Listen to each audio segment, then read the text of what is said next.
Okay, शुरू करें हम। नमस्ते एवरीबॉडी। मैं देख रही हूँ कि जब आप ज्वाइन कर रहे थे तो काफी जो पहले पिछले सेशन में भी जो आप आए थे उनके नाम मुझे दिखाई दे रहे थे, तो थैंक यू। फिर से आपके साथ मुलाकात हुई है। तो आज हमारा ये तीसरा भाग है जो हमारा लिटरेसी स्किल्स के बारे में हम जानकारी कर रहे हैं। तो ये आज तीसरा वेबिनार है। इसका टॉपिक है रीडिंग कॉम्प्रिहेंशन। रीडिंग कॉम्प्रिहेंशन क्या होता है वो हम सीखेंगे इस सेशन में। और जो आपका टेक अवे है, जो आपको यहाँ से आप जब जाओगे तब आपको क्या सबसे इम्पोर्टेंट चीज जो आप लेके जाने वाले हो, वो है स्ट्रैटेजीज जो कॉम्प्रिहेंशन बढ़ाएगा। वो थोड़े लिंक्स होंगे और थोड़ी स्ट्रैटेजीज होंगी। ये जो स्ट्रैटेजीज है वो आप अप्लाई कर सकते हो, और अगर आपको इसके साथ कुछ भी तकलीफ है तो आप हमको ईमेल कर दीजिए और हम आपको समझा सकेंगे। इसके बावजूद आपको एक हैंडआउट भी मिलेगा ये सब स्ट्रैटेजीज का। तो आप जस्ट यहाँ पे एक्चुअली जस्ट फोकस कीजिए और हमारे एक दूसरे के साथ हम बातचीत करेंगे और सीखने का मैक्सिमम अपॉर्चुनिटी लेंगे। तो पहले पहले मैं आपको पूछना चाहती हूँ कि what do you know about comprehension. आप कॉम्प्रिहेंशन के बारे में क्या जानते हैं? अगर आप सोचेंगे कि what is your idea of comprehension, कोई रिस्पॉन्सेज आप बोल सकते हो या चैट में भी आप पोस्ट कर सकते हो। जूली मुझे बता देगी। What do you know about comprehension? What is comprehension? Okay, किसी ने पोस्ट किया है the ability to read and write या and understand sentence. नीरा कह रही हैं to understand. या परफेक्ट। किसने बोला? मीरा। नीरा ने। ओके ओके, मैंने नाम देखा था, नीरा लालवानी एक नाम था। Okay, wonderful, Neera. That's a great answer that you have said that the comprehension means to understand. It's very simple. Yes, you are right. And उससे पहले भी किसी ने लिखा कि to understand and to read and write. तो that is also correct answer, to understand. लेकिन to read and write मतलब literacy। जो हम जब हम बोलते हैं कि we are literate मतलब we can read and write. Okay. तो एक्चुअली कभी कभार ये बड़े बड़े शब्द आ जाते हैं और हमको कंफ्यूज करते हैं, तो इसलिए हमने सोचा कि लेट्स फर्स्ट जो ये शब्द जो है कॉम्प्रिहेंशन, वो हम ब्रेकअप करके जस्ट अंडरस्टैंड करेंगे कि व्हाट इज कॉम्प्रिहेंशन। तो ऑलरेडी आपको पता है कॉम्प्रिहेंशन क्या है। अभी मैं आपको पूछना चाहती हूँ, अगर आप जान गए हो कि व्हाट इज कॉम्प्रिहेंशन, तो मैं आपको पूछना चाहती हूँ कि what do you want to know about comprehension. आपको कॉम्प्रिहेंशन से आगे बढ़ के what is comprehension you know, लेकिन इसके बारे में कुछ ज्यादा जानकारी आपको चाहिए, तो वो क्या जानकारी है? What do you want to know about comprehension? आपके कोई प्रश्न है या कुछ? भले मैं प्रश्न अभी उसका उत्तर नहीं दूंगी, बट लास्ट में हम दे देंगे, लेकिन अगर एक दो सवाल आते हैं तो हम जरूर कोशिश करके इसका जवाब अब का अभी दे देंगे। What do you want to know about comprehension? जो आज यहाँ पे आप आए हो इस वेबिनार में, तो आपको क्या सीखना है कॉम्प्रिहेंशन के बारे में? हाँ, अंकिता कह रही हैं how to start comprehension with 5 years kid. Okay, तो वो आने वाला है, वो है हमारे स्ट्रैटेजीज में। हाँ। सो जैसे ही हम आगे बढ़ेंगे, अगर आपको कुछ भी ध्यान में आएगा तो आप जरूर उस वक्त भी आप you can raise your hand and ask questions. जितना भी आप प्रश्न पूछोगे उतना हम ज्यादा सीखेंगे, ओके, एक दूसरे से। तो let's find out what is comprehension. लेकिन ऑलरेडी आप लोगों को पता है, आप किसी ने जवाब भी दे दिया है। What is comprehension? Comprehension is I understand what I read. Okay, तो ये I understand what I read, ये होता है जो रीडिंग कॉम्प्रिहेंशन। जैसे आज का टॉपिक है रीडिंग कॉम्प्रिहेंशन, ओके। लेकिन मैंने, आप देखोगे यहाँ पे लिखा है व्हाट इज कॉम्प्रिहेंशन। तो कॉम्प्रिहेंशन बड़ा टर्म है, टू अंडरस्टैंड। लेकिन लास्ट में जैसे ही बच्चे बढ़ते जाते हैं तो मेन थिंग उनका कॉम्प्रिहेंशन क्या होता है? Reading comprehension, okay. जैसे ही बढ़ते हैं, जो पढ़ते हैं वो समझना चाहिए बच्चों को, ओके। आप कोई हमको बता सकता है आगे बढ़ने से पहले कि हमने पिछले 2 सेशंस में क्या किया था? क्योंकि ये सब लिंक्ड है, इसलिए मैं आपको पूछ रही हूँ। ओके, तो मैं आपको क्लू देती हूँ, क्योंकि मुझे पता है अभी इतने महीने निकल गए हैं, तो I am just giving you a clue. हमने पिछले 2 सेशंस में ये किया था, सीक्वेंस ऑफ लैंग्वेज डेवलपमेंट। जो लैंग्वेज हम सीखते हैं उसका एक सीक्वेंस होता है, एक के बाद के सीक्वेंस, मतलब एक के बाद क्या, एक चीज के बाद दूसरी चीज आती है, दूसरी चीज के बाद तीसरी आती है। कैसे हम सीक्वेंस में सही ऑर्डर में हम सीखते हैं, जो भी सीखते हैं। अगर हम ऐसे अलग अलग सीक्वेंस में सीखेंगे जैसे, तो फिर बच्चे को ठीक से समझ में नहीं आएगा। अभी आपको कुछ याद आया जो हमने सीक्वेंस की थी पहले 2 सेशंस में? तो जब हम लैंग्वेज सीखते हैं, कोई भी लैंग्वेज हो, अगर आप किसी ने एक सवाल भी एक्चुअली भेजा था ना जूली, आपने भेजा था कि कोई बोलता है कि हम हमारी भाषा में घर मदर टंग में बात करते हैं घर में, और बच्चा वही भाषा सीख गया है, लेकिन अभी वो बच्चा अंग्रेजी इंग्लिश मीडियम स्कूल में जा रहा है, तो वहां पे वो कैसे सीखेगा भाषा? लेकिन भाषा सीखने का तो एक ही तरीका होता है, कोई भी भाषा होगी। तो यही जो 4 स्टेप्स मैं यहाँ पे आपको दिखा रही हूँ, यही 4 स्टेप्स में आप भाषा सीखोगे। मतलब पहले सुनना, भाषा सुनना, और फिर भाषा बोलना। जैसे वो इनपुट होता है, जैसे ही सुनते जाते हैं भाषा, उसके बाद वो आउटपुट होएगा, जैसा लिसनिंग और फिर स्पीकिंग। एंड जैसे हम बोलते हैं कि लैंग्वेज, जो भी लैंग्वेज होगी, भले इंग्लिश है, गुजराती है, जो भी लैंग्वेज है, लैंग्वेज इज नॉट टॉट। मतलब इतना हम सिखा नहीं सकते, लेकिन language is caught, it is caught, it is not taught. Caught मतलब हमने पकड़ लिया कैसे भी। समझो आपको मराठी नहीं पता है, लेकिन आप अगर रोज सब्जी लेने जाओगे या आप ट्रेन में बैठोगे, यहाँ पे वहां पे लोग मराठी में बात कर रहे हैं, थोड़े महीनों के बाद आप मराठी समझ जाओगे, तो you will catch the language. तो लैंग्वेज के, कोई भी लैंग्वेज आप बच्चे को सिखा रहे हो, इसके 4 स्टेप्स होते हैं, लिसनिंग, स्पीकिंग, रीडिंग और राइटिंग। ये है हमारे 4 स्टेप्स। ये input output, listening is input, speaking output, reading फिर से इनपुट है, और राइटिंग होता है हमारा आउटपुट। तो ये 4 स्टेप्स अगर हम फॉलो करेंगे, जैसे हम, मेरे पिछले 2 सेशन में लिसनिंग स्पीकिंग ऑलरेडी हो चुका है, और लिसनिंग एंड स्पीकिंग का एक स्ट्रैटेजी जो है सबसे सबसे जरूरी, वो है स्टोरीज। वो हमने लास्ट टाइम किया था। आज यहाँ पे मैंने रीडिंग को अंडरलाइन किया है, क्योंकि आज का सेशन रीडिंग पे, क्योंकि लिसनिंग स्पीकिंग तो हो चुका है। लेकिन खाली ये स्लाइड में आपको थोड़ा सा लगेगा कि बहुत ज्यादा है, लेकिन ये जरूरी स्लाइड है कि रीडिंग स्किल्स कैसे बच्चा पढ़ेगा। ऐसे डायरेक्टली तो नहीं पढ़ेगा, उसको बहुत सारा प्रेपरेशन करना पड़ता है, और बच्चे about 6 साल की उम्र में पढ़ना सीख जाते हैं। they learn to read between 6 and 7 years। तो उसको क्या क्या जानना चाहिए? तो प्री रीडिंग स्किल्स, मतलब रीडिंग के पहले जो स्किल्स होते हैं, वो फोनिक्स। आप तो फोनिक्स ऑलरेडी सुन चुके होंगे, फोनिक्स फोनिक्स फोनिक्स। तो बच्चों को पढ़ने के पहले हम फोनिक्स सिखाते हैं। फोनिक्स के बाद क्या होता है, जब हम फोनिक्स सिखाते हैं, एट कैट, बैट, ऐसे सब सिखाते हैं, और वो साइट वर्ड्स के जो फ्लैश कार्ड होते हैं, द, इज, सेड, तो ये उसका फोनिक्स का नॉलेज और उसका साइट वर्ड का नॉलेज जमा करके बच्चा पढ़ने लगता है, अलग अलग शब्द पढ़ने लगता है, और फिर बाद में ये शब्दों को जोड़ के वो वाक्य पढ़ने लगता है। ओके, फिर रीडिंग में दूसरी जरूरी चीज है फ्लुएंसी, मतलब कितना स्मूथली और कितने अच्छे स्पीड में बच्चा पढ़ रहा है।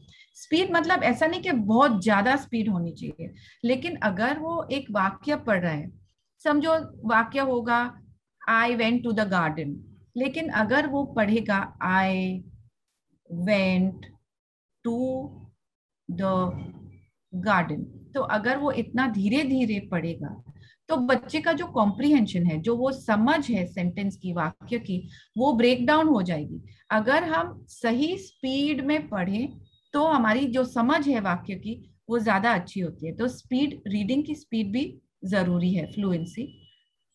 वोकैबुलरी, मतलब अगर वो पढ़ेगा, समझो वो फोनिक्स सीख गया है, और फोनिक्स से वो पढ़ेगा ग एप अ गैप, ब एट अ बैट, लेकिन अगर उसको पता नहीं है कि ये गैप क्या होता है या बैट क्या होता है, तो वो कैसे समझेगा, वो वाक्य कैसे समझेगा? तो ये वोकैबुलरी बहुत जरूरी है रीडिंग में।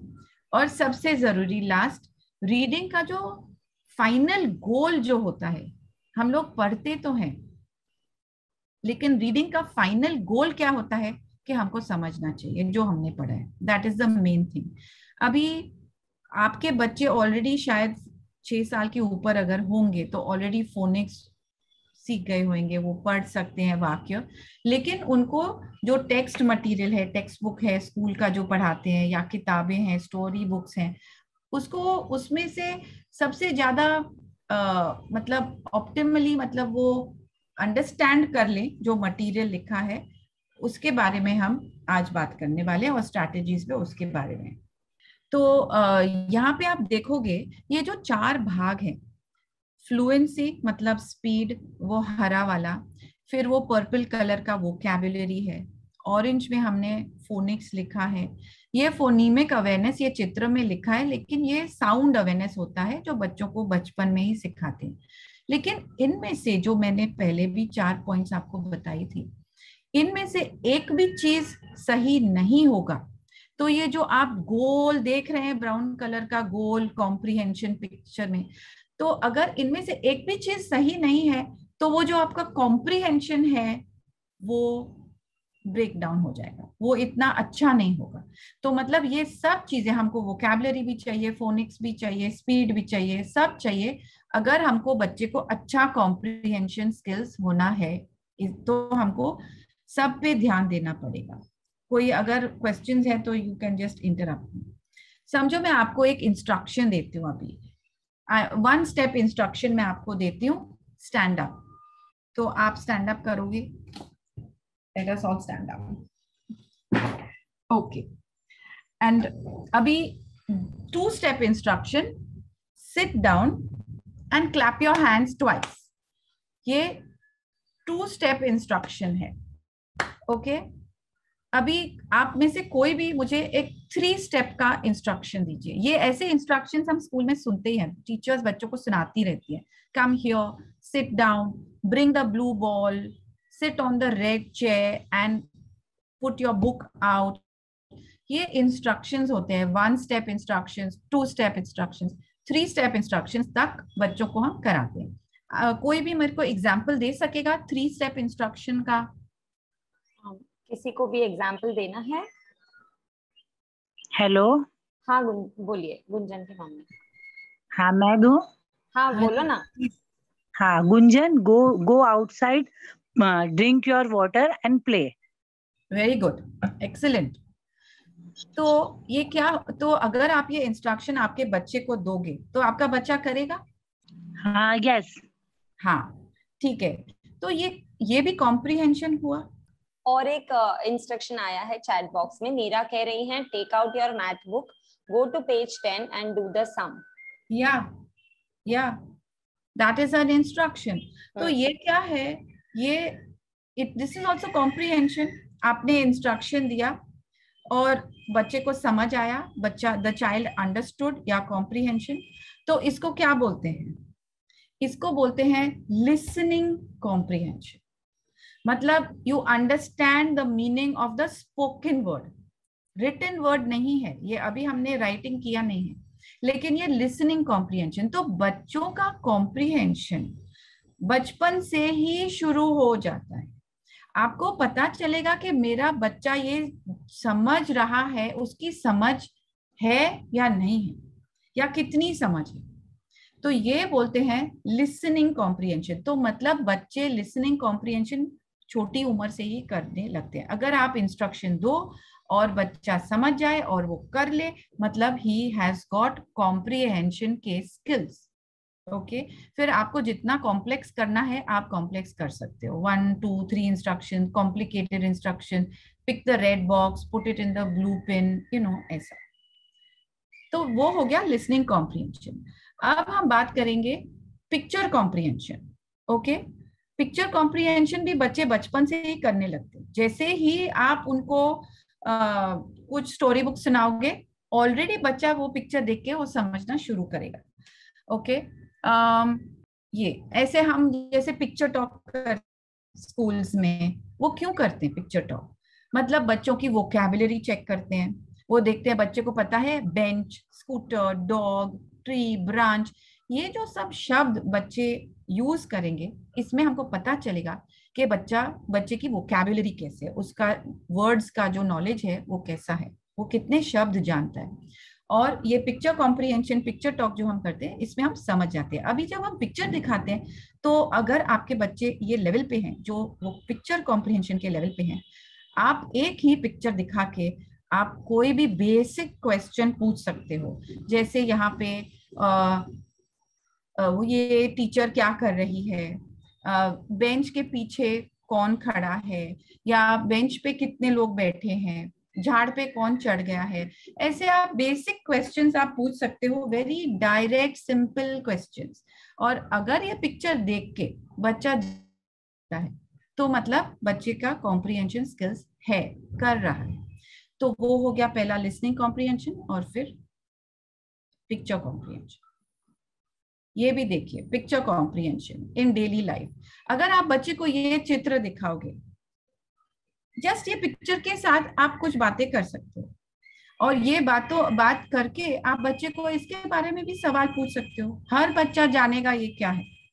जो बच्चा पढ़ भी नहीं सकता है, वो ये चित्र देख के आपको कुछ बोल सकेगा, राइट? तो ये भी है पिक्चर कॉम्प्रिहेंशन। मतलब picture can have many words, 1000 words जैसे बोलते हैं। जैसे हम समझो आप मेरे को एक मैसेज भेजोगे, तो मैं आपको हाँ बोलूंगी, तो मैं क्या भेजती हूँ? इमोजीज, थम्स अप, या किसी ने कोई जोक मारा तो मैं एक हंसने का जैसा इमोजी भेज देती हूँ। वो भी तो पिक्चर ही है ना। मैंने लिखा नहीं है कि वेरी फनी, वो मैंने लिख के नहीं है, मेरा आउटपुट के नहीं है वेरी फनी जोक, मैंने जस्ट लाफिंग का इमोजी डाल दिया। मतलब आप वो पिक्चर देख के समझ गए कि मुझे वो जोक फनी लगा। तो ऐसे हम डेली लाइफ में भी we are doing a lot of picture comprehension, और हम अपना इंटरेक्शन भी बहुत पिक्चर्स के साथ भी करते हैं। जैसे अब मैकडोनल्ड्स एड्स है, होर्डिंग्स पे है, सब हो रहा है के पिक्चर्स यूज करते हैं, जो टेक्स्ट मटेरियल है उसको भी समझने के लिए। जैसे ही एक पिक्चर आएगा, आप बच्चे को पूछ सकते हो बिना पढ़ के कि तुमको क्या लगता है ये किसके बारे में हो सकता है, ये व्हाट इज दिस अबाउट। तो वो बोलेगा सांता क्लॉज का है, ये क्रिसमस का वक्त है, प्रेजेंट्स है। तो ऑलरेडी जो लिखा है इस टेक्स्ट में, पिक्चर के सहारे, पिक्टोरियल क्लू यूज करके भी हम लोग टेक्स्ट का नॉलेज जो है वो हम एक्टिवेट कर सकते हैं बच्चों से, अगर उन्होंने ये पिक्चर देखी है। और क्या है, कोई कोई लोग पूछते हैं कि हम अपने बच्चों को कैसे इंटरेस्ट करें, how to increase the interest in books. तो क्या है कि अगर आपके बच्चे को ऐसे क्रिसमस पसंद है, तो आप क्रिसमस की स्टोरीज पढ़ें, क्रिसमस का बुक पढ़ें, मूवीज दिखाएं। मूवीज पे सबटाइटल्स होते हैं, आप अगर वो आपका बच्चा पढ़ रहा है, वो सबटाइटल्स के साथ भी कर सकते। तो वो हो गया picture comprehension, listening comprehension, picture comprehension. And now we are going to word comprehension, मतलब सिंगल शब्द। तो बच्चे जब छोटे होते हैं, उनको सिंगल शब्द की मीनिंग भी आती है, उसकी भी माना आती है। मतलब आपके बच्चे का कॉम्प्रिहेंशन का स्किल है। ओके, अभी वर्ड कॉम्प्रिहेंशन समझो, मैं आपको बोल दूं I need a pin. Okay, तो आप क्या करोगे? कोई मेरे को एक पिन दिखा सकता है या ला सकता है? या जूली आपके पास कोई पिन है? मुझे भागना पड़ेगा बेडरूम में अच्छा, पिन लाने के लिए। तो फिर रहने दीजिए, कोई मुझे दिखा रहा है। हाँ, पीना बता रही है। क्या दिखा रही है? मुझे दिखाई। पीना क्या बता रहे हो? थोड़ा सा पिन बता रहे हो। हाँ, ठीक है, वेरी गुड। तो ये अगर मैं बोलूं कि आई नीड अ पिन, तो उसने क्या समझा ये पिन से? हाँ, हेयर पिन। ठीक है। तो मतलब यहाँ पे मैं आपको बताना चाहती हूँ कि जब हम बच्चों को कोई भी शब्द सिखाएं, हाँ जान जाओ कि एक शब्द का कभी कभार बहुत सारे मीनिंग्स होते हैं। हाँ, मैं सेफ्टी पिन लेने जाने वाली थी। ओ, आप सेफ्टी पिन ला रहे थे? मेरे पास भी एक पेन है इधर, मैं आपको दिखाने वाली थी, ये पेपर क्लिप दिखाने वाली थी मैं। तो क्या है कि एक सिंपल सा शब्द पिन, ओके। और आप देखो बच्चे को हम क्या सिखाइए, क्लोथ्स पिन है, पेपर पिन, सेफ्टी पिन, टाचनी पिन, हेयर पिन। तो one word can have many meanings. तो आप अगर एक शब्द को भी पकड़ के आप इमेजेस दिखा सकते हो, ओके। अभी तो गूगल पे सब इमेजेस हैं।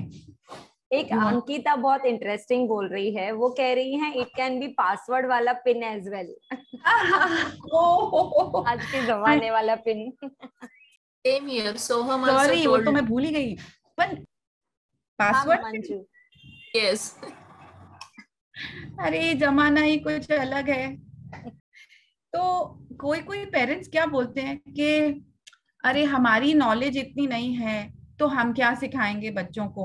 आप ऐसे कभी मत सोचना, क्योंकि ये छोटा सा शब्द पिन, अभी आप देखो कितने सारे मीनिंग्स आ गए। तो आपने अपने बच्चे को ऑलरेडी 6 शब्द तो सिखा दिए पिन के, you know, safety pin, this pin, password pin, तो ये समझ जाएगा। तो वर्ड कॉम्प्रिहेंशन भी जरूरी है, हर एक शब्द का मीनिंग आप उसको हाईलाइट करो, ओके। अभी हम आज आए हैं सेंटेंस, जैसे धीरे धीरे from listening, picture, word, sentence, okay. Sentence comprehension में जैसे यहाँ पे एक सेंटेंस लिखा है, आप मुझे बताइए सही जवाब कौन सा है, ए या बी। सेंटेंस है the mother is being pulled by the baby. कौन सा सही आंसर है? The mother is being pulled by the baby, A या बी? मैडम ए। प्रेरणा भी ए बोल रही है। वेरी गुड, या सो क्या है कि पिक्चर को भी देख के आप एक वाक्य पढ़ लो। हाँ, good. So this is simple, you know. बच्चे को आप चित्र दिखाइए और आप सेंटेंस पढ़िए। हाँ मैम, चैट बॉक्स में आंसर्स आए हैं। नीरा बोल रही है मे बी बोथ, रोशनी बोल रही है ए, मंजू अगेन ए, ज्योति अगेन ए। तो क्या होता है कि आप एक्चुअली अगर आपको कोई भी, आप किधर भी बैठे हो और आपको कोई भी फोटो दिख गई, तो आप वो फोटो को एक सेंटेंस लगा दो और बच्चे को पूछो यहाँ पे क्या हो रहा है, यहाँ पे कोई बर्गर खा रहा है या मैकडॉनल्ड्स बेंच पे बैठा है, कुछ भी, यू नो, या मैकडॉनल्ड्स बेंच के नीचे बैठा है। बच्चा बोलेगा नहीं ये नहीं है। तो क्या होता है जब हम सेंटेंस बोलते हैं, सिर्फ बच्चा ए या बी इतना भी बोलेगा, मतलब उसका कॉम्प्रिहेंशन बढ़ रहा है। अगर बच्चे बोलेगा यस, नो, वो भी कॉम्प्रिहेंशन है। या कभी कभी हमको आता था स्कूल में true and false, true and false. तो वो ट्रू एंड फॉल्स क्या था, वो हमारा कॉम्प्रिहेंशन ही चेक कर रहा था, राइट? तो ऐसे simple simple yes, no, true, false, A and B options simple अगर आप करोगे तो आपको एटलीस्ट आइडिया होगा क्या मेरे बच्चे को इतना तो समझ में आया, जो भी टेक्स्ट मटेरियल है। ऐसे भी होते हैं जैसे बच्चे चिपकाते हैं ये इमेजेस या सेंटेंस पढ़ के, इसमें जो फोटोज हैं वो फोटो काट के वहां पे चिपका दो, तो ये पिक्चर और सेंटेंस दोनों का कॉम्बिनेशन हो जाएगा, पिक्चर एंड सेंटेंस कॉम्प्रिहेंशन। तो अब अगर आपका बच्चा ऑलरेडी उसको फोनिक्स पता है और वो पढ़ रहा है, he knows how to read, he has already learned how to read, okay?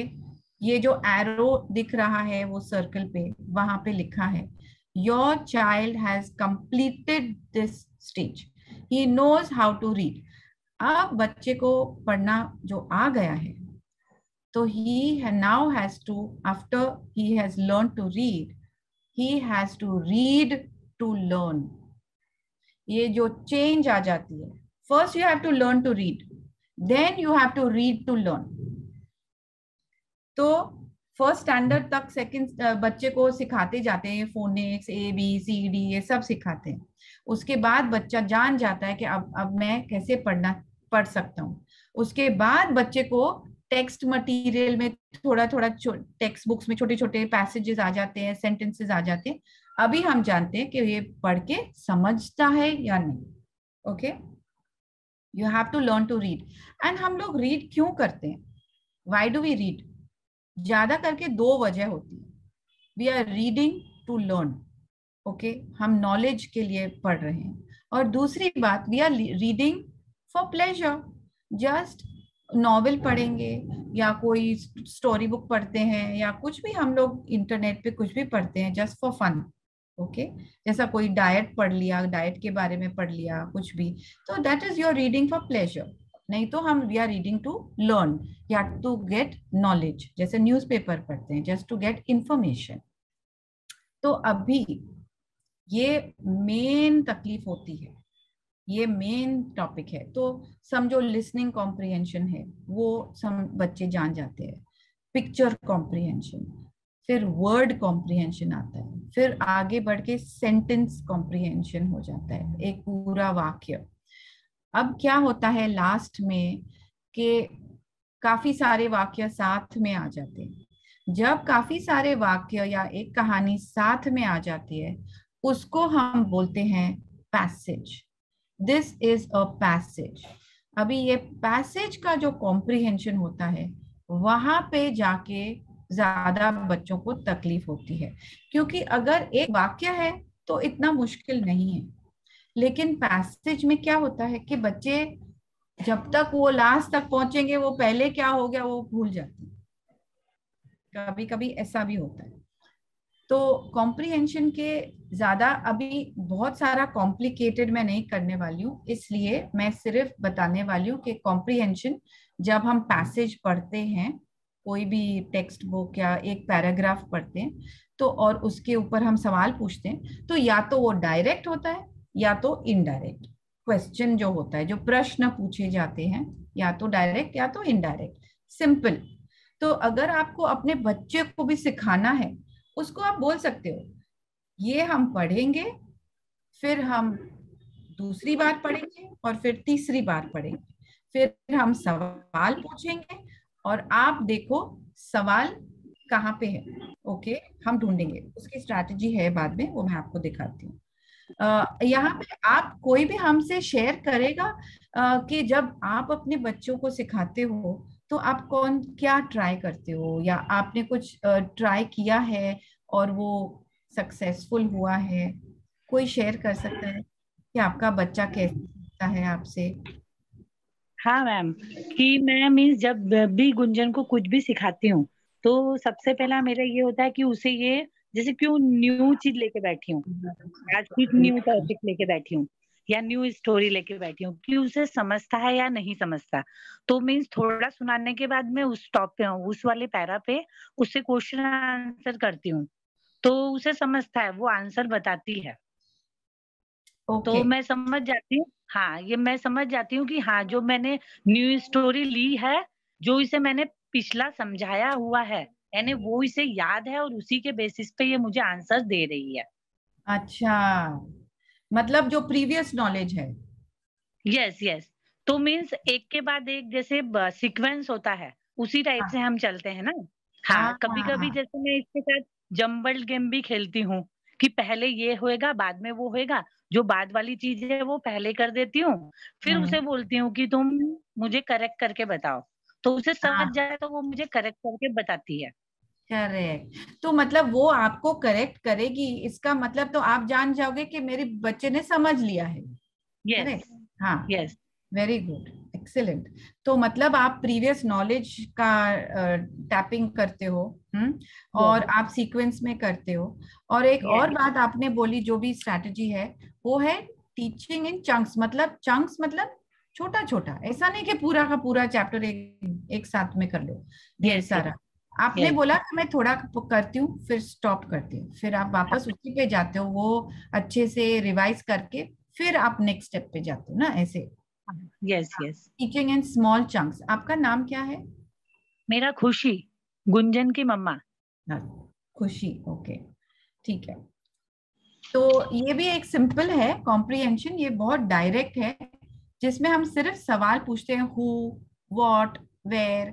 अगर हम हु, व्हाट, व्हाई, वेयर ऐसे पूछेंगे तो डायरेक्ट जवाब आ जाता है. ये पैसेज जो है इतना छोटा है, सिर्फ इसमें 2 वाक्य हैं और 3 सवाल हैं. 2 वाक्यों में 3 सवाल हैं, और इन्होंने क्या किया है, बच्चे को चेक करने को कि उसका कॉम्प्रिहेंशन अच्छा है या नहीं, हर एक सवाल के लिए उन्होंने चॉइसेस भी दिया है, मल्टीपल चॉइसेस।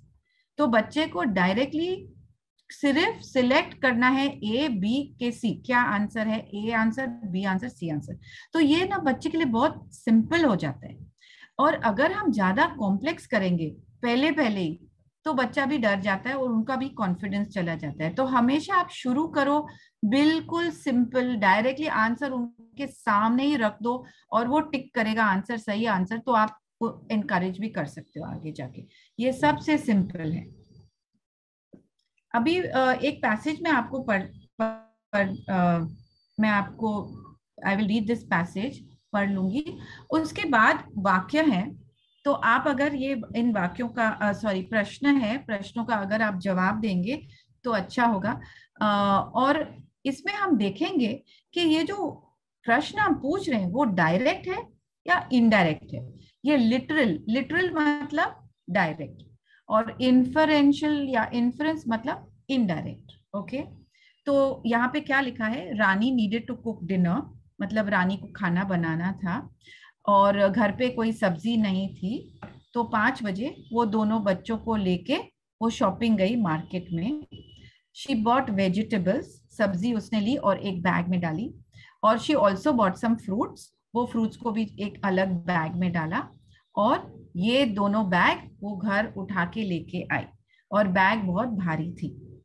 अभी पहला question, where did the children go shopping, कहाँ पे गए थे शॉपिंग?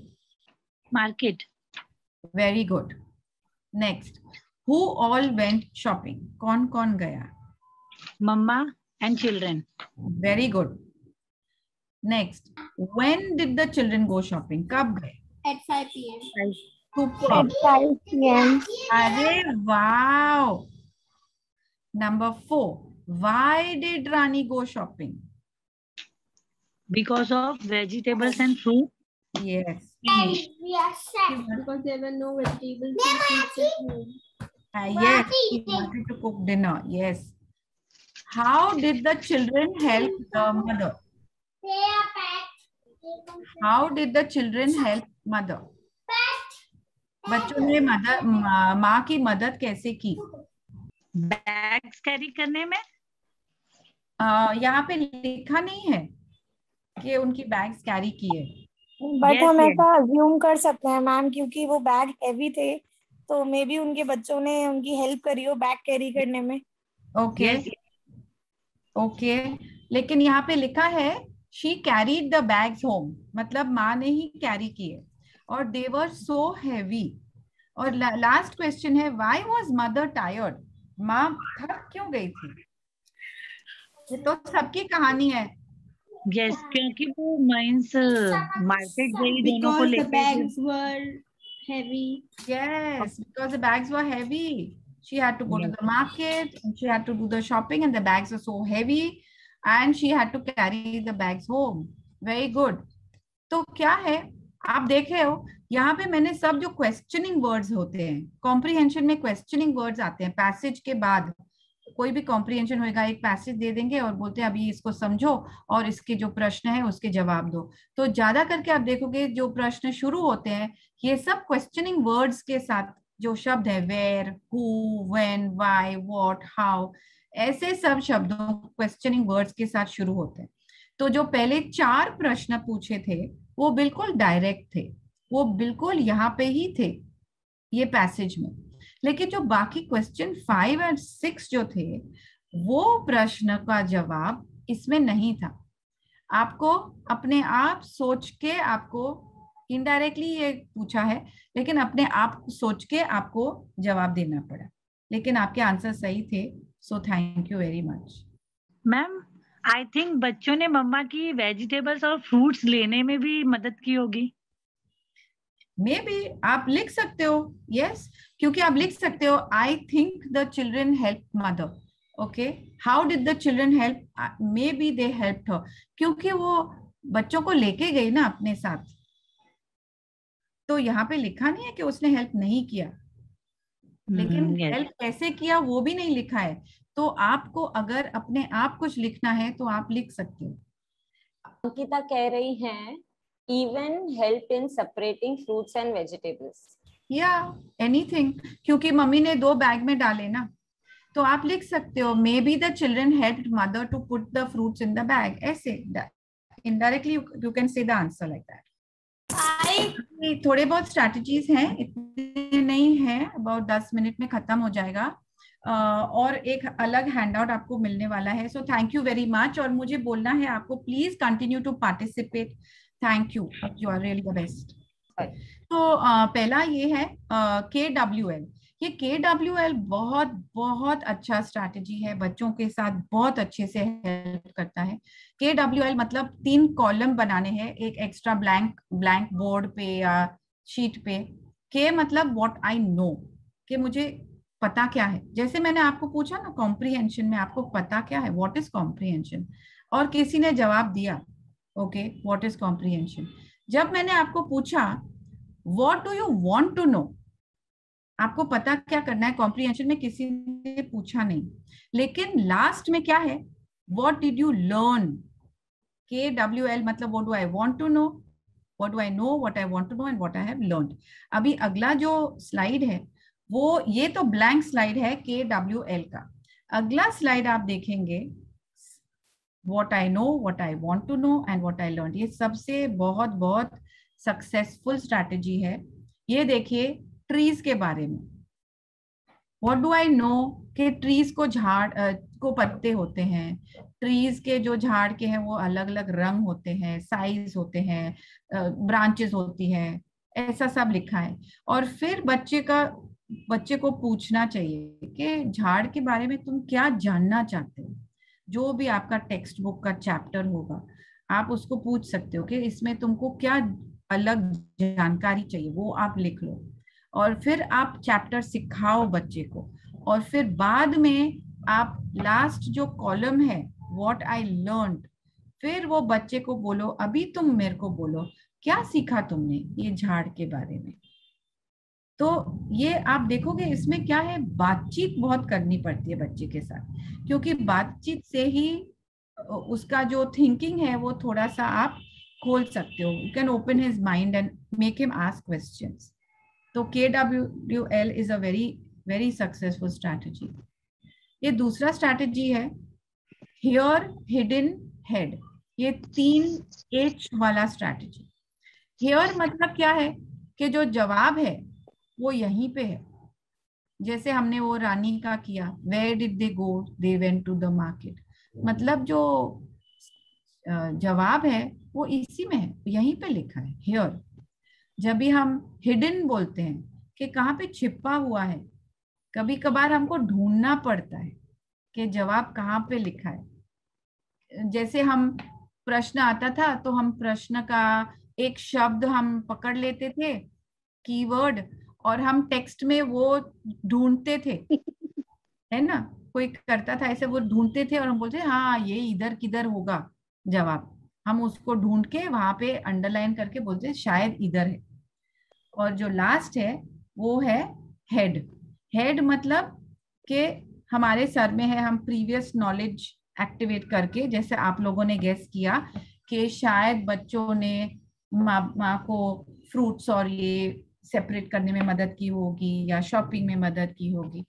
तो ये अलग अलग तरीके से हम प्रश्नों का जवाब दे सकते हैं। यहाँ पे भी बहुत सारी स्ट्रैटेजीज हैं। आई थिंक कौन था, नित्या थी, कौन था, आप गुंजन की मम्मी, गुंजन की मम्मी ने बोला कि उसने ये जो ये है एक्टिवेट प्रायर नॉलेज, उसने वो बोला कि मैं सिखाती हूँ। खुशी ने, हाँ हाँ खुशी। और ये किसने कुछ ये कौन यूज करता है स्ट्रैटेजी, मतलब जो टेक्स्ट है उसको एक बार पढ़ो, दोबारा पढ़ो, ज्यादा जितना ज्यादा पढ़ोगे उतना ज्यादा अंडरस्टैंडिंग इंफॉर्मेशन आता है।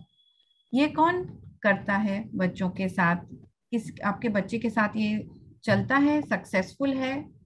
यस मैम, करते हैं। कितनी बार पढ़ते हो, एक बार या 2 बार? यानी मैं मीन्स जैसा कि हमें थेरेपिस्ट ने बताया है कि हमारे जो बच्चे हियरिंग प्रॉब्लम वाले हैं तो हाँ। इन्हें ज्यादा से ज्यादा हमें बताना ही पड़ेगा। यानी जितनी बार हम इन्हें रीड करवाएंगे तो उतना जल्दी इन्हें लर्न हो जाता है। तो अभी बिल्कुल। जैसे म्यूजिक क्लास चालू है तो एक बार में तो अभी जैसे कामाक्षी दीदी हमें बताती हैं तो बच्चे तो एक बार में कुछ समझ नहीं पाते सॉन्ग को, तो मैं वही सॉन्ग पूरा दिन इसके सामने करती रहती हूँ।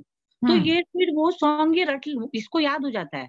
फिर ये अपने आप नाचते गाते सोते खाते वही सॉन्ग ये गाती रहती है, गुनगुनाती रहती है। अच्छा, तो मतलब आपका लिप रीडिंग कभी कभी करती है, कभी नहीं करती है, तभी भी वो जान जाती है?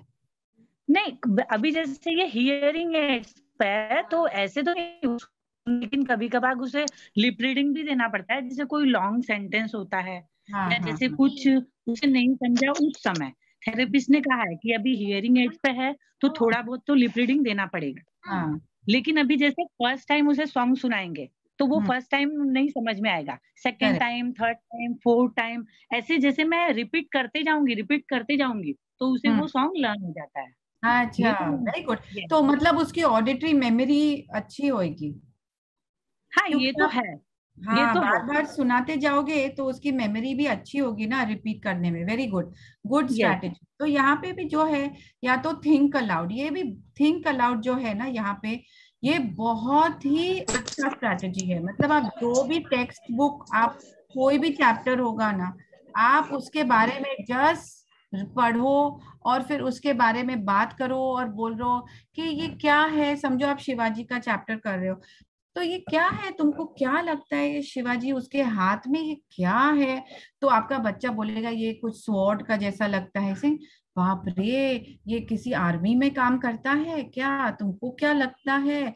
तो ऐसे आप बातचीत कीजिए, तो अगेन उसके जो थिंकिंग है वो एक्टिवेट हो जाएगी। और उसको थिंक अलाउड, क्योंकि काफी टाइम हम बच्चे सोचते तो हैं, वो थिंक तो करते हैं, लेकिन वो बोलते नहीं है। They don't think allowed. बोलना चाहिए बाहर कि ये है या वो है, तो हमको भी पता चलेगा कि बच्चा कैसे सोच रहा है, सही सोच रहा है या नहीं। तो उसको डायरेक्शन देने के लिए ये थिंक अलाउड्स बहुत अच्छे होते हैं। और ये समराइज भी बहुत अच्छा है, ये भी एक स्ट्रैटेजी है, वो भी हमने लिस्ट में लिखा है। ये सब स्ट्रैटेजीज लिस्ट में भी लिखी है कि जब आप कुछ भी पढ़ोगे या बच्चा कुछ भी सीख जाएगा, उसको बोलो कि आपको समझाएं। अगर बच्चा पढ़ के आपको समझाएगा तो मतलब आप समझ जाओ, मतलब वो समझ गया। ऐसे जब तक हम किसी को अपना ये अंडरस्टैंडिंग जो होती है, जब तक हम बोलेंगे नहीं और दूसरे को बताएंगे नहीं, तब तक हमारी कॉम्प्रिहेंशन, हम बोलते हैं, सही नहीं है।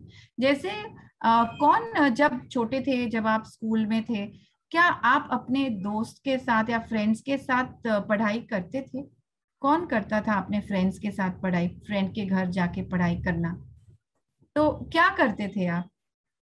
एक दूसरे को समझाते थे? एक दूसरे को समझाना और एक दूसरे का टेकअप लेना, क्वेश्चंस एक दूसरे को पूछना। हाँ, करेक्ट। अगर आप किसी को समझाओगे मतलब तो आप समझ गए हो।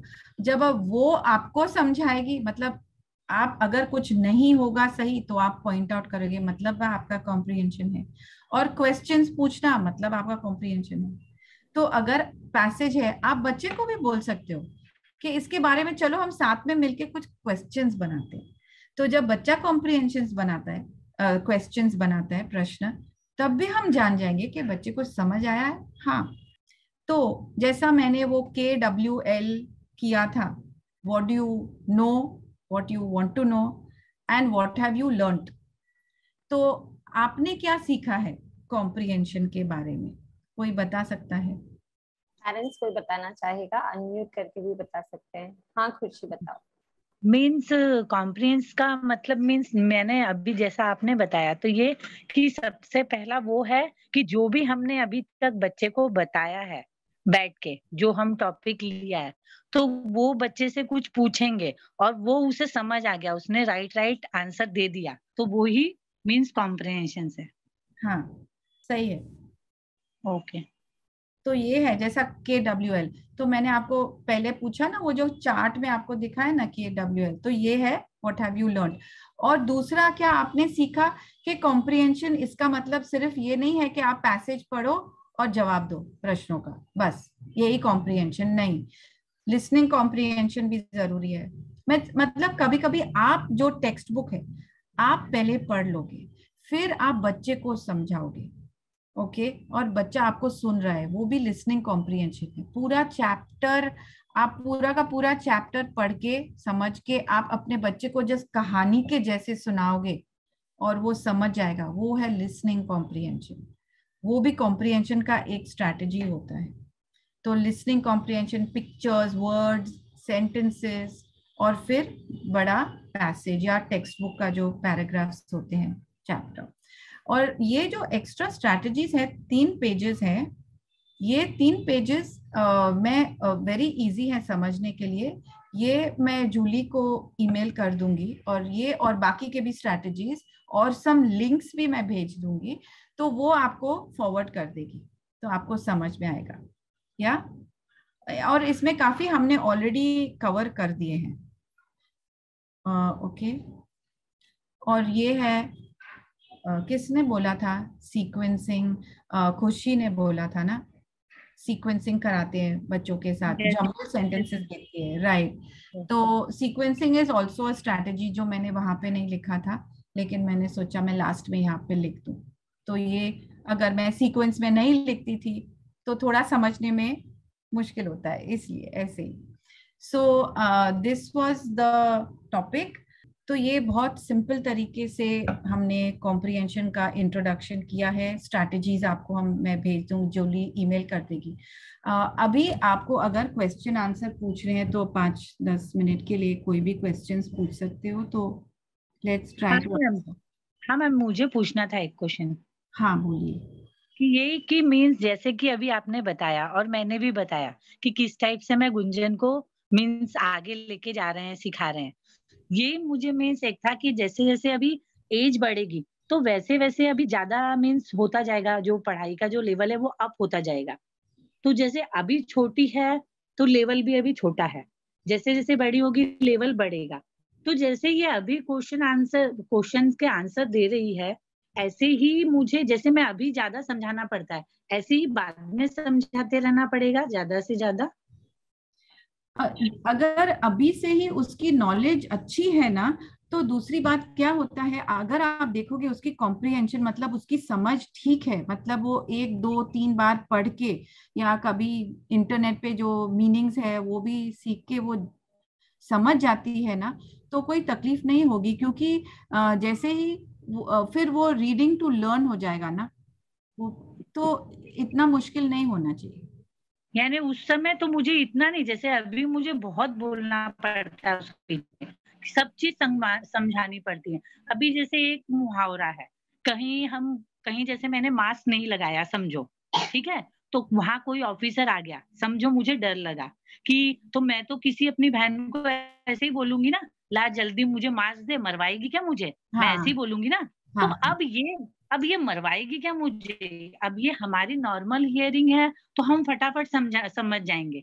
लेकिन अब ये मैंने गुंजन के साथ मैंने यूज किया तो वो समझने लगी, क्यों मर जाओगे, वो मुझसे ज्यादातर क्वेश्चन पूछने लगी। तो ये ऐसा मीन्स समझे आप मेरी बात में क्या बोलना चाह रही हूँ? समझ गई। लेकिन उसकी उम्र क्या है? उसकी 5 है, तो मुझे उसे बताना पड़ा कि सच्ची में ही नहीं मर जाओगे, ये मुहावरा है, मुहावरे हैं। तो आप देखिए जो मुहावरे होते हैं वो उसके लिए कॉम्प्रिहेंशन जो है वो बहुत हाई लेवल होती है। जैसे इंग्लिश में बोलते हैं हम इडियम्स, इसको इडियम्स बोलते हैं। तो ये सिखाना हम बच्चों को बाद में मतलब 9-10 साल की उम्र में हम सिखाते हैं। अच्छा। जैसे हम इंग्लिश में बोलेंगे it's raining cats and dogs, it is raining cats and dogs मतलब इट इज रेनिंग हेविली। हम ऐसा नहीं कि कुत्ते और बिल्ली आकाश से गिर रहे हैं, लेकिन ये मुहावरे जो हैं, इडियम्स, फ्रेजेस जो हैं, वो बच्चों का जो वो मैच्योरिटी लेवल जो होती है इसको समझने के लिए, वो बहुत बाद में आती है, इतने छोटी उम्र में नहीं आएगी। मुहावरे बहुत कॉम्प्लेक्स होते हैं, जैसे पोइट्री, और पोइट्री भी बच्चे इतना नहीं करते हैं छोटी उम्र में, क्योंकि ये कॉम्प्लेक्स अंडरस्टैंडिंग, ये लैंग्वेज के बड़े कॉम्प्लेक्स चीज होती है। हाँ, जितना आप नहीं, आप डायरेक्ट कीजिए, जितना डायरेक्ट क्वेश्चन आंसर है ना उतना आप करते जाइए, और धीरे धीरे वो इनडायरेक्ट जान जाएगी। करती हूँ, बस मेरा ये रहता है कि ज्यादा से ज्यादा मुझे अभी, क्योंकि जितना मैं बोलूंगी उतना उसे वो अच्छा समझता है, और मैं चुप बैठूंगी तो फिर वो टॉपिक तो चला ही जाएगा। तो वही मैं ऐसा सोच रही हूँ कि कितना मुझे समझाना पड़ता है, क्या मुझे वो लाइफ इतना समझाना पड़ेगा। बिल्कुल, मैं जानती हूँ आप क्या बोल रहे हो कि हर एक चीज जो दुनिया की है वो तो हम नहीं सिखा सकते हैं, इसीलिए हम दूसरी चीजों का सहारा लेना चाहिए। जैसे पिक्चर्स होती हैं जिसमें सबटाइटल्स आ जाएंगे, एक बार आपकी बच्ची पढ़ सकती है तो फिर सबटाइटल्स है, या तो आप जितना आप कर सकते हो आप करो, और फिर एक बार पढ़ने लगता है बच्चा ना तो वो दूसरी दुनिया में चला जाता है। तो पढ़ने में भी इतना, रीडिंग फॉर इंफॉर्मेशन या रीडिंग फॉर फन, वहां पे भी बच्चा बहुत सीखता है। तो आपकी तो लिमिट होएगी जितना हम पढ़ाएंगे, लेकिन जैसे हमने पिछली बार भी कहा था, जितने आप स्टोरीज में सुनाओगे, जितना स्टोरी टेलिंग सुनाओगे, क्योंकि आपके जो शब्द यूज करोगे वो सेम शब्द होंगे, स्टोरीज में नया शब्द सुनेगा, नई जानकारी मिलेगी। तो जितना आप स्टोरीज सुना सकते हो और टीवी देखेंगे, बच्चे जान जाएंगे। वो जो सटल चीजें हैं वो जो हम नहीं सिखा सकते, वो वहां पे वो एक्सपोजर होता जाएगा। Thank you ma'am. अर्पिता ने हैंड रेज किया है। अर्पिता, आप पूछ सकते हैं। Yes, hello ma'am. My son Rudra is 4 years old now. और मेरा जो क्वेश्चन है, मतलब he is learning phonics right now, so I don't have any question regarding that because he is at quite initial stage. But I have a question about speaking comprehension. आपने जो अभी बोला कि हम क्वेश्चन पूछते हैं, उसके लिए वो आंसर करते हैं अगर कोई नया वर्ड सिखाना हो या कुछ हो।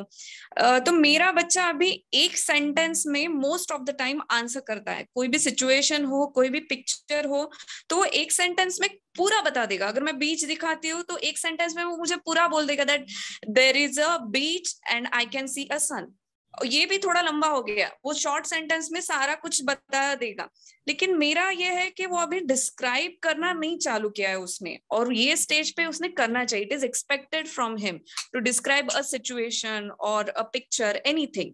तो ये कैसे एनकरेज किया जाए?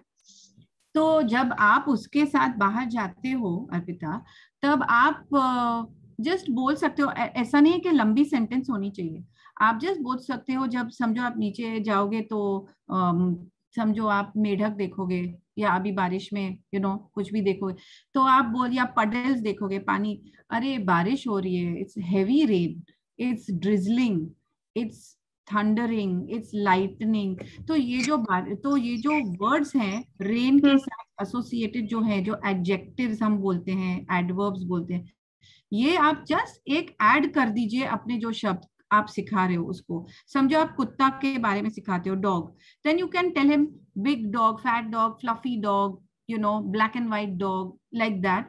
तो क्या होता है कि जो एडजेक्टिव, जो डिस्क्रिप्शन आप कोई भी चीज को दोगे, तो बच्चा भी जान जाएगा कि जब मैं किसी चीज के बारे में बात कर रहा हूं तो मुझे उसका अच्छे से प्रिसाइज डिस्क्रिप्शन देना चाहिए, नहीं तो उसका जो बात करने का तरीका वो भी कैजुअल होएगा। जैसे हम बाहर जाते हैं, हम बोलते हैं ना, वो लेट्स ड्रेस अप, ओके, लेकिन अगर हम बोलेंगे let's dress up well, let's dress up well, तो you must use the word. जितना आप यूज करोगे वर्ड्स, डिस्क्रिप्टिव वर्ड्स, वैसे ही बच्चा भी यूज करने लगेगा। लेकिन अगर आप उसको बोलेगे describe this, the child will not describe, because उनको पता भी नहीं है कि डिस्क्राइब का शब्द का मीनिंग क्या होता है। 4 साल के बच्चे को पता नहीं होता है कि व्हाट इज डिस्क्राइब। लेकिन अगर आप उनको डिस्क्रिप्टिव लैंग्वेज में बात करोगे तो the child will learn to pay attention to all the details and then he will also describe. Okay हाँ, और एक चीज आपने बोली थी कि लैंग्वेज कैच करते, जैसे मराठी नहीं आती है तो अगर आप ट्रैवल कर रहे हो तो you will catch many words. तो ये एक चीज मैंने लैकिंग देखी है कि वो इंसिडेंटल लर्निंग उसकी बहुत कम है। तो ये भी चीज मुझे बहुत बार खटकती है कि how to encourage him. We keep talking around him. Whenever I am talking with my husband, he doesn't pay attention. He thinks that it is not for me. I should not listen to them. So ये चीज भी बहुत ये problematic. अच्छा, so then what does he do at that time? He's playing or something? Yes, he keeps playing. So if he's not listening to you, so you want him to listen to everything that everybody's talking. See, if you are talking with your husband, he knows that this is not for him, but he's busy playing. So let him play. It's fine, but also what is important is that when he is paying attention to something, at that time, does he listen carefully or not? When you have got his attention, at that time, he should pay attention and listen to what is being said when you are talking to him. Okay. Yeah, okay. Because this is just in the house, in the normal situation in a house. Sometimes you might be sitting in your room and somebody talking outside. You may not pay attention to that person. So you will not know what they just said. Okay. Yeah. And it is called listening comprehension. It's not speaking comprehension. It's called listening comprehension. Okay. Thank you, ma'am. Yeah. Thank you. Mala ma'am, हमारे पास कुछ questions आए थे जो form में parents ने लिखे थे, लेकिन कई क्वेश्चंस के आंसर आप दे चुके हैं. आपके जो ये एक्सप्लेनेशन था वो बहुत ही क्लियर था. यहाँ पर एक पेरेंट ने फिर भी पूछा है कि how to develop complicated logics in comprehension, और क्या हियरिंग इम्पेयर्ड बच्चों का इम्प्रूवमेंट भी हम इसी तरह की रीडिंग से कर सकते हैं? हाँ जी, हाँ, ये जो स्ट्रैटेजीज हैं वो you can use the same strategies for the child. It will work. और जो मैं लिंक्स भेजूंगी ना, वो लिंक्स में भी बहुत सारी स्ट्रैटेजीज हैं, लेकिन मैं क्या बोलती हूँ, आप एक स्ट्रैटेजी लो और वो एक स्ट्रैटेजी अच्छे से, मतलब 1-2 हफ्ते आप ट्राई कीजिए. अगर वो नहीं चलेगा तो आप दूसरी स्ट्रैटेजी ट्राई करो. लेकिन अगर आप 4-5 स्ट्रैटेजी साथ में ट्राई करोगे तो कुछ नहीं होने वाला है. तो आपको अप्लाई करना चाहिए. आप पढ़ो और आप देखो आपके बच्चे को क्या सिंपल लगेगा, क्या जचेगा, और आप वो ट्राई करो. तो it will work. And the first question you asked bureaus was about complicated logic skills. I don't understand the question. What is complicated logic skills? Ma'am, मेरे ख्याल से उनको चाहिए था कि what I understand is complicated, थोड़ा जब comprehension और difficult हो जाता है, उसमें हम बच्चे को हेल्प कैसे कर सकते हैं? हाँ, तो तब तो वो इसको बोलते हैं हायर ऑर्डर थिंकिंग स्किल्स. तो ये जो बच्चे 12 साल के ऊपर, 13 साल के ऊपर जो बच्चे रेगुलरली पढ़ रहे हैं, उनको it's called higher order thinking skills. तो ये धीरे धीरे अपने आप आएगा. इसके लिए चाहिए तो मैं लिख लेती हूँ. I will send the thing for this in the hand out only for higher thinking skills. You want me to do that? Yes, madam, it will be of great help. I'll send that also as a link. Higher order thinking skills. I will add it in the handout. Thank you, ma'am. Thank you. Parents, आप madam ने बहुत ही अच्छा session लिया है और छोटी छोटी बातें बहुत ही अच्छे से समझाई है. प्लीज फीडबैक फॉर्म जरूर भरें. Thank you very much, Mala ma'am. Thanks a lot. It was nice. Fatima ma'am. No, thank you so much, Mala. I think आपने इतनी सरलता से हमारे पेरेंट्स को समझाया है और हमने भी काफ़ी कुछ सीखा है. और ये जो स्ट्रैटेजीज आपने इतनी अच्छे से डिफ़ाइन की है और आप हैंड आउट देने वाले हो, तो ये एक बहुत ही अमूल्य डॉक्यूमेंट होगा हमारे पेरेंट्स के लिए, जो वो ट्रेजर करके रखेंगे और जब उनको ज़रूरत होगी वो स्ट्रैटेजीज़ का इस्तेमाल करके अपने बच्चों को आगे ले जाएंगे.